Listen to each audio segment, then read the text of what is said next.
Alright folks, what is up? One Big Bug and I am coming at you with another edition, our second in the series of FTL Faster Than Light 101 In-Depth. At least as in-depth as I go. And today we'll be talking about the very first ship that you get to use. It's the only ship you get to use at the start of the game. You have to unlock all the other ships, and that is the Kestral. The Kestral is exactly what you would think it is for a starter ship. It has no apparent strengths, but it also has no apparent weaknesses. It starts off basic, but strong. You do not have any upgraded doors, you do not have any upgraded sensors, med bays, piloting, or anything else. Everything starts at its basic level. However, you do start with two of what I consider to be the strongest weapons in the game for their power cost. That is the Artemis missile, which for one power fires a missile that does 2 damage. And of course that pierces all shields because it's a missile, has a chance of starting a fire, and has a chance of breaching a hull. It also starts with the Burst Laser Mark II, which for 2 power fires 3 laser shots doing 1 damage each. Excuse me one moment.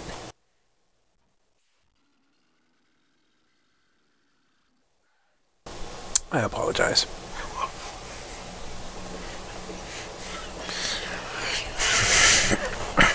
My wife is in a giggly mood. You also start off with 3 crew members. All 3 are human, which, as you may know by now, humans are the standard. They have no special abilities, but they also have no particular weaknesses. And you have the 3 manable stations, of course. Engines, weapons, shields, and of course you have your pilot. Like I said, it's a strong ship. You can actually get through the entirety of the game, at least to the last boss. You won't beat the last boss. At least I don't think it would be able to be possible. But which is the Artemis missile launcher and the Burst Laser Mark II, you can go through all the sectors to the final staging area. Now, the Kestral is, as you can see here, is allowed up to 4 weapons. It can install a drone system, which will give you control of 2 drones. You can get 3 augments for it. And pretty much about the ship, that's it. There's nothing specific or spectacular about the ship, but it is a nice, solid, easy ship to use. If you install a crew teleporter, that will be installed in this bay here. The drone control, I forget exactly where it gets installed. I'd have to go and look that up, but your drone control will be installed here. I think your teleport, I think even your drone and your cloaking will get installed in these 2 smaller areas here. You have 3 access points to outer space. 1 here on this side, here on this side, and here, making it easy to snuff out fires in this area and in this area. It's of course more difficult to snuff out fires in this area because of how much you have to go, and I'm fine. It can be a bit of a pain. However, it does divvy up with separate doors to get in this through this way and through this way. Something else about the ship, it does have nice access all the way around. Some of the ship's layouts can be very difficult to deal with because there's no easy pathing. You know, you come out of the pilot's chamber, there's 2 paths. Okay. There are 2 paths, one to the med bay and going through the door control, and then through sensors into shields. Into the middle part of the ship, both have access points here and here to weapons, which you can exit then on either side, to oxygen, to the empty chambers here, which would be teleporter and whatnot, into the engine room, and then of course to the back that's open as well. It is, Sorry, excuse me. It is recommended to try and get at least doors level 2 before you leave the first area, or at the very start of the second area, to deal with boarders, because the Kestral is very good at being able to suffocate enemies. If not being able to kill them, at least drop them low in health, making it easier for your crew to deal with them. When building the Kestral, you want to get level 2 shields as early as possible. Before you leave area 1, you want level 2 shields. It is a must. And the way to do that is just to get your 2 points in shields and immediately buy 1 point in power, and then power down your med bay and put that extra point of power from the med bay into the shields, giving you level 2 shields right off the bat. It also wouldn't hurt to get an extra power point and dump that into your engines, so that you get the extra 5% dodge from the open point that'll be on the engines, which I'll show you. Matter of fact, I'll show you now. As you can see here, down in this corner, you have the open bar over the engines, and you have just enough power to power up your Artemis and your burst laser. So basically what you do is you upgrade 2 points here, try and purchase 2 points in here, and then purchase 1 point in here before you leave the first area. The first area, don't worry too much about stores. You're not going to get a lot of scrap whether you play easy or normal. So it's very unlikely that you're going to be able to buy anything. What I like to do is immediately buy a point in power and dump that straight into engines. Now you don't have to do that. You can depower the med bay and put that point in engines, and then use that point to pay into your shields. It really doesn't matter which direction you go in though. It'll turn out the same in the end. But doing that may allow you to get your shields a jump or two earlier. You also start with 16 fuel and 8 missiles. You really should use your missiles very stringently. Usually I only use the Artemis missile launcher to take down the enemy shields, allowing my burst laser to do maximum damage, unless of course the Artemis misses. The Artemis at the start will charge slightly faster than the burst laser. However, it has a travel time where the burst laser really doesn't. So one of the tricks with the Kestral using the Artemis is to fire off the missile, let it impact the enemy ship, and then fire the burst laser. Again, preferred to actually stay off of auto fire. Auto fire is only really good if you have a lot of ion weapons, because ion weapons tend to have a very short cooldown and can be a bit demanding to try and keep manually firing for maximum effect with ion weapons. But yeah, if you let the Artemis fire first and impact the shields, and then you can follow it up with burst lasers. As long as the shields stay down, don't worry about using another Artemis. That's another reason for auto fire. You don't have to shut your Artemis off, but you can let your Artemis charge and be ready to fire should the enemy shields go back up or you find yourself in a bad situation. And I'll demonstrate if we can find a ship. Unpause. Yes. Let's see if we can find a ship, and I'll show you. Alright. They're trying to give me a bribe. We're obviously not going to accept it, and I'll demonstrate what I mean here. Now, things you definitely want to watch out for are the enemy armaments. I can already see this guy has a missile launcher. It's probably a Leto missile launcher, which means it's going to do 1 damage upon impact. And he has a heavy laser or hull laser, but it's only going to fire 1 shot. So only the missile launcher can hit me right now. So our weapons are powering right now. He will fire first. Before I let the charging continue, sometimes if an enemy has like a missile launcher and a bomb or multiple missile launchers, I'll use the Artemis on the weapons to try and knock out those missile launchers as quickly as possible, and I'll actually target the shields with the burst laser as long as it's only a level 1 shield, because 2 hits from the burst laser will be enough to take down an enemy shield that 1 level. So we'll let this continue here and I'll show you what I mean. So, oops, target the shields. We do get hit, but that's okay. The shields are gone. 2 hits, and we take down both weapons. Now, right now, this is leaking air, but it won't leak all that much. Now, I wasn't supposed to do that. I wasn't paying attention. But actually, I'm glad I did, because they're trying to power up their engines and get away. But there you go. Very easy to take care of. A lot of people will immediately come and fix these as soon as they happen. If they're not in a critical room, then you don't have to worry, because it'll only leak air for that section. And here's part of the trick. When I send these 2 guys in here, this area will actually start to kill them, because of course there's no oxygen in there. As you'll see, immediately their health is starting to go down. Good job. Although the 2 of them will be able to fix it quickly. Now, say this was a critical sector. Say this was a weapons room and I needed a man in there, but say he's like lower health. How can I protect him from losing any more health while the oxygen recharges? Well, you simply use this button over here, open all doors. Bam. It opens all interior doors when you hit it the first time. You hit it the second time, it'll open exterior doors as well. So you don't want to hit it twice. Open all doors once.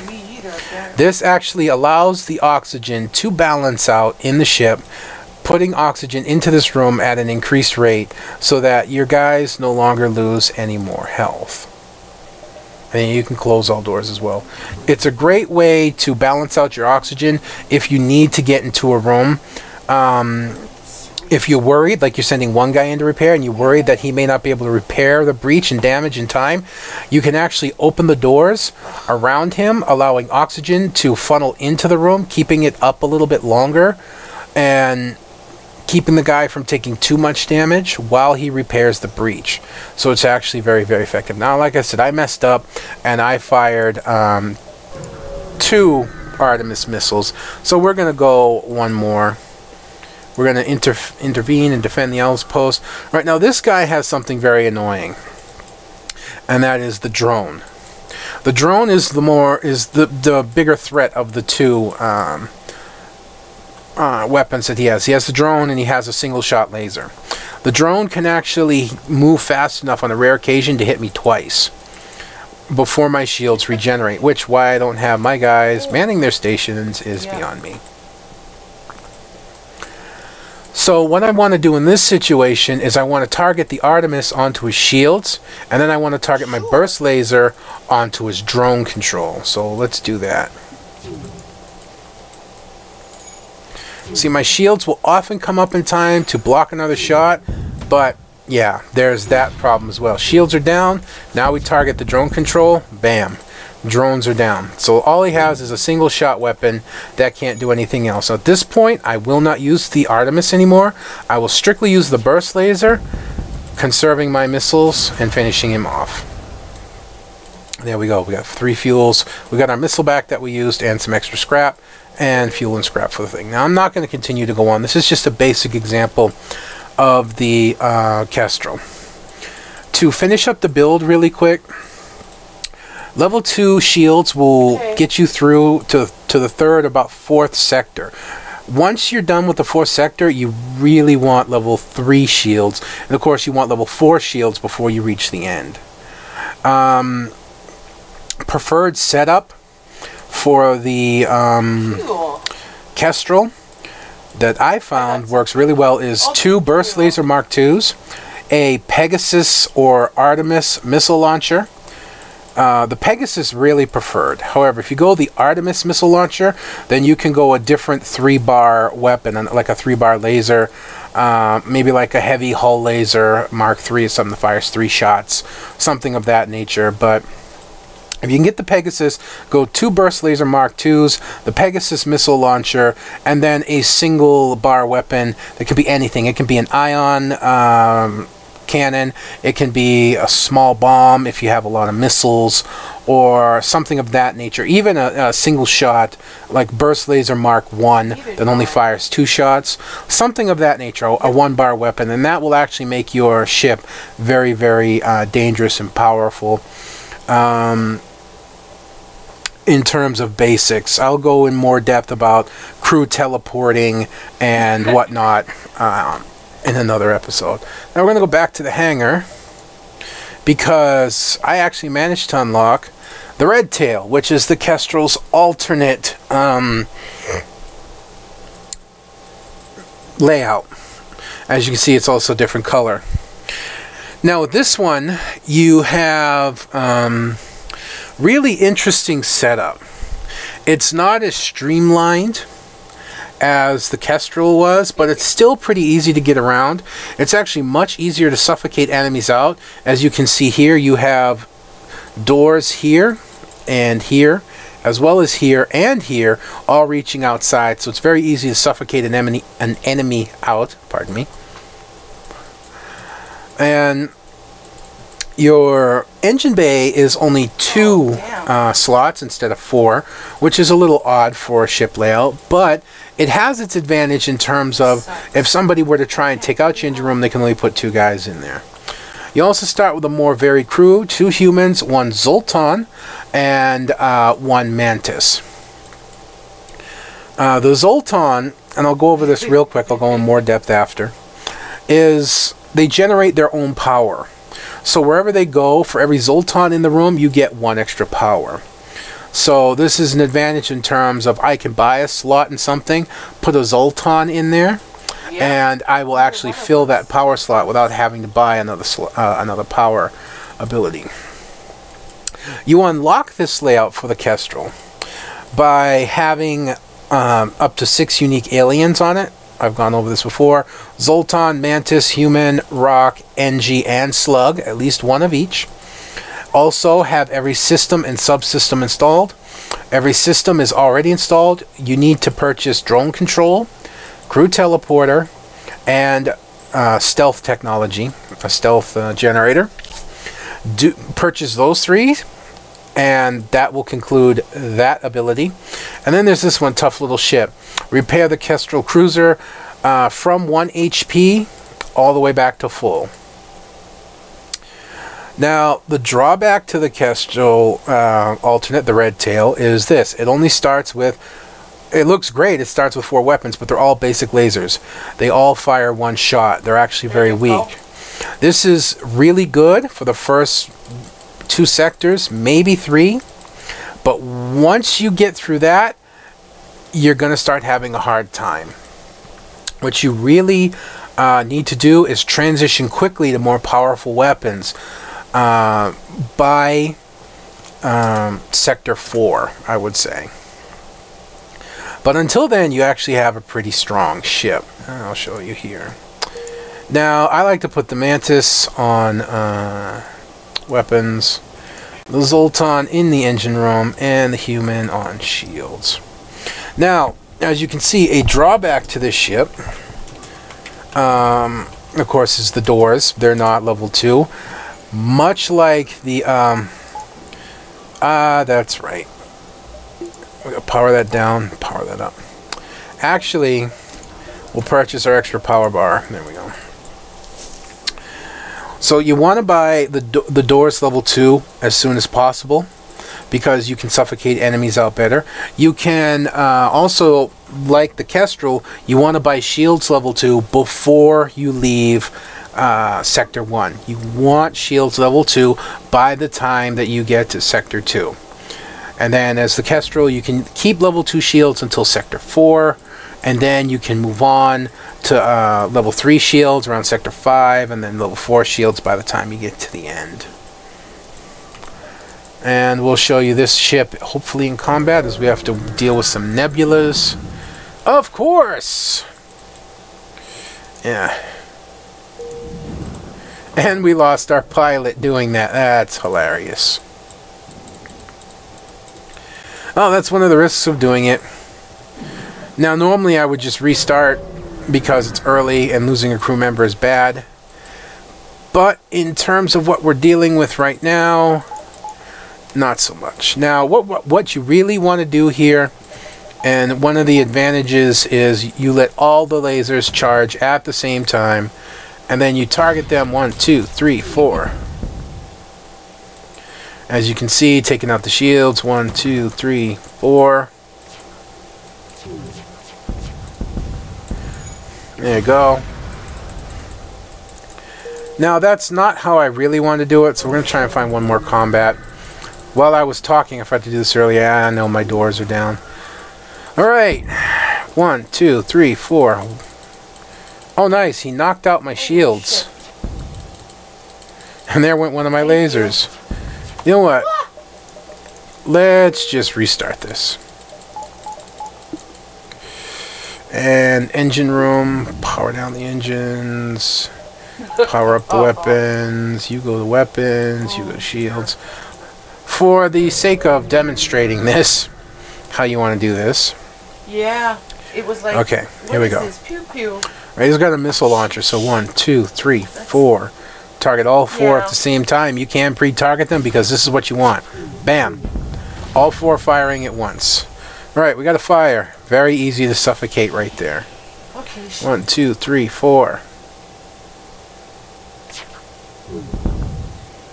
There we go. 1, 2, 3, 4.